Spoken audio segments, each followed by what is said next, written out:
என்னை கீழே இறக்கி விடுங்க. ட்ரம்ப் கண்முன் நிகழ்ந்த குழந்தையின் சுட்டித்தனம். வாங்க என்னன்னு விரிவா பார்க்கலாம். அமெரிக்காவில் உள்ள ஓவல் அலுவலகத்துல ட்ரம்ப் பங்கேற்ற நிகழ்வு ஒன்றுல ஒரு பெண்மணியும் குழந்தையும் பங்கேற்றிருக்காங்க. அப்போ ட்ரம்ப் ஏதோ முக்கியமா பேசுற மாதிரி தெரியுது. ஆனா இந்த குழந்தை என்ன கீழே இறக்கி விடுங்கன்னு அந்த பெண்மணி கிட்ட சொல்ற மாதிரி தெரியுது. அந்த பெண்மணியும் சிரிச்சுக்கிட்டே குழந்தைய கீழே இறக்கி விடுறாங்க.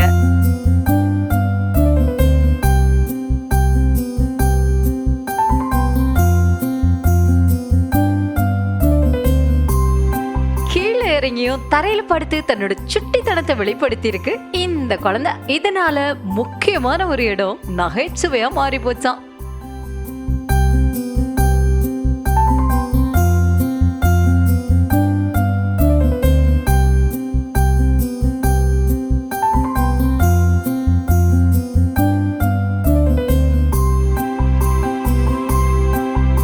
தற்போது இந்த வீடியோ இணையத்துல வேகமா பரவிட்டு வருது. இந்த வீடியோ குறித்த உங்களோட கருத்துக்களை மறக்காம கமெண்ட்ஸ்ல சொல்லுங்க.